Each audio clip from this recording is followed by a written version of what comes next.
And we are live. So, good evening, everyone. Look at you, so colorful with this color. I love it. It's I actually, I know. think, the fact we're now wearing dark. I know. And also, I have to say that this is the brightest color, that it doesn't matter what kind of day you're having, it definitely brightens up your day. That's for sure. I agree. Look, I'm fully with you. So, today we actually got a nice topic. So, I'm not sure how many of you are using Meetup. I would love to hear it in the comments. How many of you are actually using Meetup from business side, okay, to manage your activities, your events?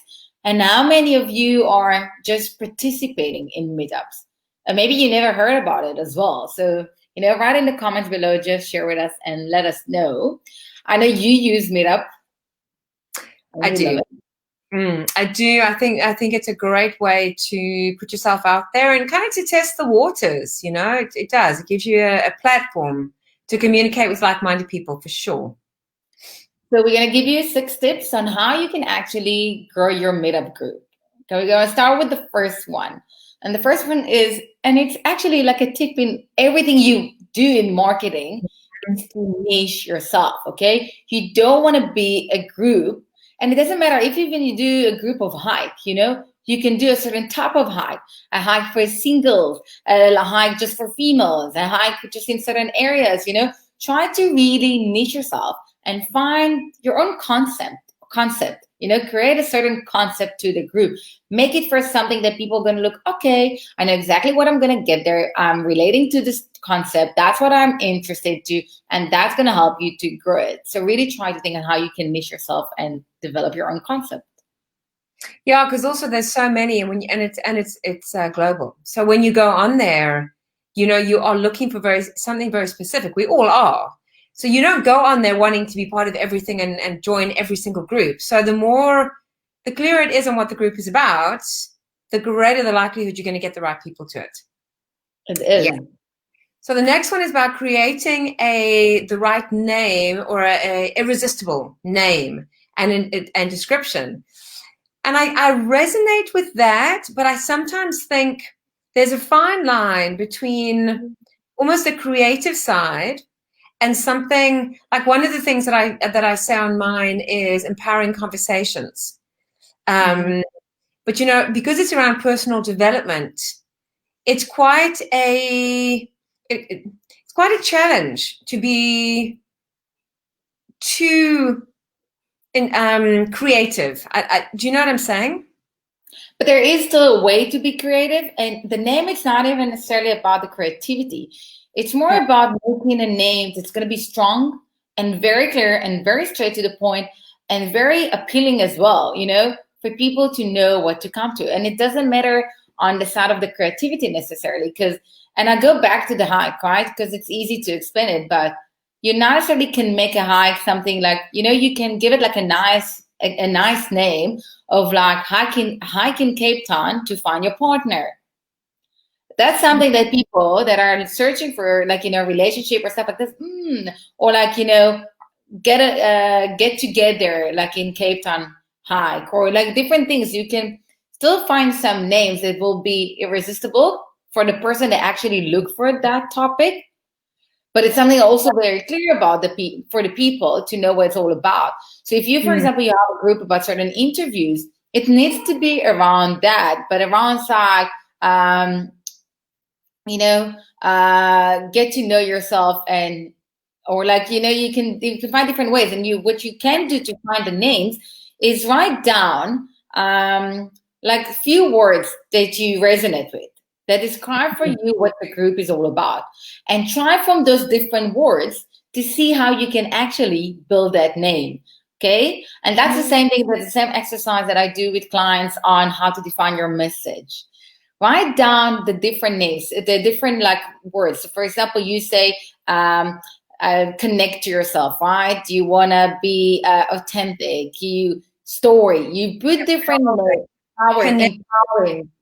Yes, you put all of this and you write them down. And then out of that, you look at it and then you're trying to build the name. So it's Yeah. also speak to the values that you're going to give in the group, but it's also going to speak to you, and then you make it something like that. Yeah, also the thing is you could have a name for the group. So I've got Cape Town Professional Development. That's But very then, generic, for right, example. it is. And then on there you have your events, but then your events have got the different names. Or And do you that's think, the problem. okay, And that's the problem. And that's, I'll go back to the first one and the second one. Because the first one was to niche yourself. And the title that you have for the name of the group is not really niching. It's very wide. So people okay, are not sure what are they going to get there. So personal development and like what's in it for me? What is the added value for me in that? And that's why the niching and also in line with that creating their irresistible group name and the descriptions that get people, this is why you want to join this group. It's not any type of personal development group. This is yeah. the group that you're going to learn da, da, da, da, and whatsoever. And Mm, from that, you go to basically the third one, that is you need to create your own tribe. Okay, create your own tribe there. And that's yeah. very important. And if you look at the different tips that we're giving you, they're actually walking you step by step. Okay, you niche Mm, yourself. By niching yourself, you can name the group, and the description is very accurate, and that can help you to create your own tribe.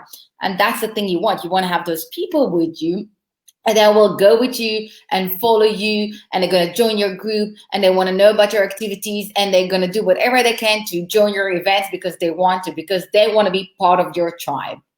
Also, what I do is I communicate with the people in the group. And I ask them, if they would like to be part of if I can add them to my newsletter. So, for people, it's always, everything's an extension of something else. Then they join on the newsletter, and then they hear about this, and then they go to events, and that's very much creating a tribe. So I relate to that very much. Because also that ties into the next one about getting to know your tribe, because that's how you really do. So the way I'm getting to know my tribe is through real conversations. I'm loving this real conversations. It gives me an excuse to chat and connect up with people that I've always had a good rapport with. But you know what, life and I don't know, provinces and lockdown and whatever, I don't even know why, but you just drift. And now to phone them up and go, hey, I'd love to have a real conversation with you. Can you give me 10 minutes? And they're like, absolutely. I haven't really had anyone yet who's gone like, oh, no, no, no, unless they're camera shy. But that's a whole nother thing.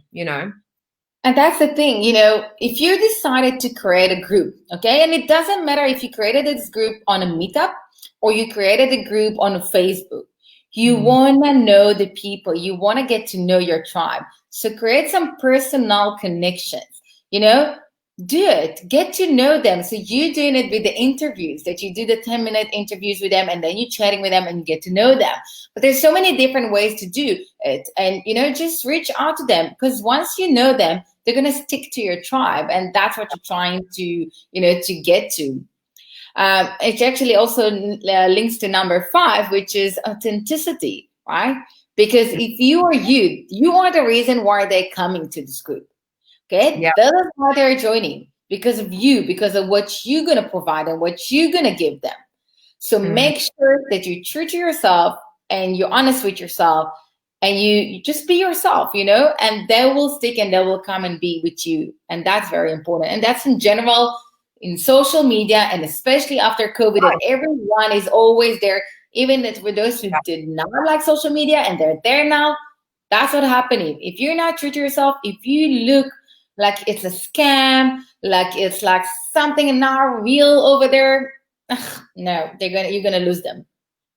So one of the things that happened last week was I did an interview / conversation with the guy, and I was in a coffee shop.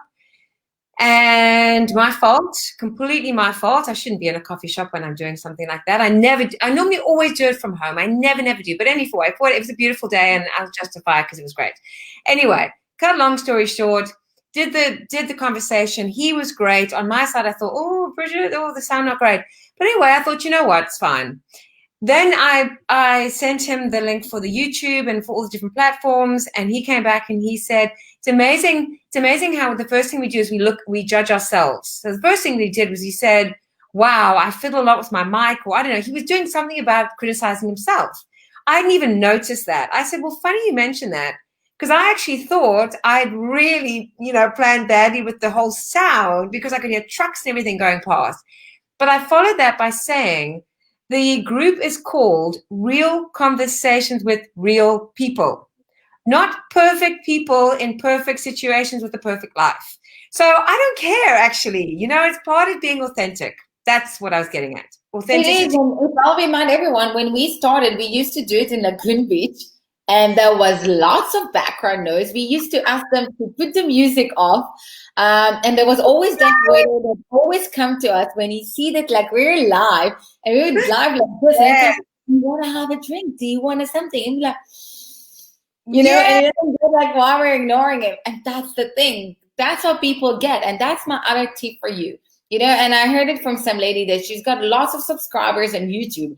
And the funny part, and you know what, that's the funny part, because that was the first video, similar thing that happened to me with my YouTube, is that the video that she did with a pajama, just to something for her clients on the way, that was the one that got her most of the views. The one that opened me with YouTube and got me, I didn't want to do it. Everyone were asking me a question. It was the first time that I was doing it with my calls. I hated it. I was just doing like this with my phone, tak, tak, tak, and that's the one that got me the most views. And since then, YouTube is promoting my view. So it's not necessarily doing things the perfect way. Be you. That was me at that moment. People asked me, I took my phone, I made it. Like even now, I'm uploading for something for the Israeli crowd because it just happened. It's so quick. I'm not overthinking. Now put the cameras and lights and everything. And that's Yeah. what people connect to. Be yourself. So if you created a group, and it doesn't matter where the group is, make sure that you are yourself. People come to you because of you, not because of anything else. So just remember that as well. So the next one is to share in the relevant places. And when I think of that, I think, so you can take your event, also have your event on Facebook. Aside of maybe your website, Facebook, your Meetup. So there's a lot of things. So for example, and we'll take the Meetup. You've got an event in Meetup and you want to bring the people. So you copy paste the URL and you can promote it on your website. Put it in your newsletter that you do. Put it on Facebook and bring people from there. There's a ways to also add links on Instagram. So do it from there. Use the different platforms that you've got to bring the people. You can use WhatsApp as well. So that's what I said, but you need to share in the relevant group. It's not just to put it out there and that's it. No, don't waste your time and energy. And let's, for example, give it like this. Facebook will block you if you're going to post in too many groups on that day. Okay? But there's a system with Facebook. If you're really active on Facebook and you're working and you're getting people to stay in the platform for a longer period of time, they're going to love you and they're not going to block you that easily. But there's also a system with that to do. And the thing is that you don't want to waste it and find yourself that you're posting in, let's say, 20 groups, you get blocked, but none of them was the right group for you, So for example, if you're doing a personal development, you can put it in groups that people are interested in that topic. Groups for entrepreneurs, for example, they're trying to grow, woman empowerment group, things like that. But you're not necessarily going to put it in a group of cooking, okay? You're not necessarily put it in a group of like, unless you like, let's say, for example, if your target market is moms, there's a lot of groups of moms entrepreneurs and things like that. So you can put in there. But in everything we do, it's not just a matter of having the content. Make sure that you promoting it in the right groups, in the right platforms for your business. So what is right for your business? Check it out. If you're not sure, you're more than welcome to consult with me here on the comments or in a private message and I'll answer you. But it is very important. And that's sometimes a lot of things that we're missing out. We have so many marketing tools around us, but we don't really know how to use it. And what also happened now is that because of social media, we forget that the other tools are not only social media to use. So find the ways to use the different things. You can even use your own networking group and ask people to share it as well. There's so many things you can do just to promote the events that you're hosting. I didn't know you could do it on Instagram. There's a trick. So basically, if you have more than 10,000 followers, you can add a link, external link. But if you don't have, there's a trick, and I have a video for that. So I'll put I'll put it in the comments that I'm presenting how you can actually do it. So there's a nice way you can make a nice video, invite people for that. You can add the link, and then people just swipe up, and they can come to the link of the event. Nice. Nice. Very nice. Before we sum it all up, we just want to remind you all. So every Tuesday, we're speaking about marketing at 6:30 in the evening. Every Friday, we're talking about personal development at 12 o'clock. So join us. If you have topics you want us to chat about, you want to learn more, either write it in the comments or send it as a private message to Shift 1 Degree and Big Duck Consulting. We really want to give you content that can really help you. So added value. What are you missing out? If you knew, for those of you watching us now, what are you missing out with your business now? Where do you need help? Do you need help on doing things outside of your comfort zone? Do you need help with your Instagram, YouTube, Facebook, whatever, in generating leads? What do you need? What do you want the next topic to be? And maybe we can even answer some of your questions now if you want it. And again, the tips we're giving on this now, you can use it not only on Meetup, you can use it as well for Facebook, for everything that you do. That's like part of the rules in marketing. Okay, so that's the foundation. So if we're gonna go back and go over that. So the first one, niche your group, okay? Have a concept. Don't spread yourself, don't go wide. Spread yourself, be very accurate. And have an irresistible, catchy name and description. Yes, and create your own tribe. Get those people that will follow you all the time. And by the way, if they're gonna follow you in Meetup, you can bring them to your Facebook, Instagram, or whatsoever. That's a nice thing. Use the funnel of followers. And get to know them, because then that's going to make it a lot easier as well. And just be you. Authenticity is really the key. And then lastly, just to share in the relevant places, which is very important, because it takes time. All of this takes time. So you don't want to waste your time. That's the bottom line. You don't want to waste your time. No, and when you have good content, it's all about being accurate, okay? Think about a surgery, okay? If let's say it's a hard surgery, it doesn't open everything and start searching just to find it. It's very accurate, and that's the same as your marketing needs to be. There we go. Marketing and surgery, same. Same knowledge, especially. What do you mean? Pretty much, yeah. Yeah, just 7 years versus like here and there. Yes. Wow. Thank you guys for watching us. If you have questions, just please really feel free to reach out to us, ask us. If you don't feel comfortable here, put it in the private note. I'm going to see you on Friday at 12 o'clock. 12 o'clock. Yep. Bye.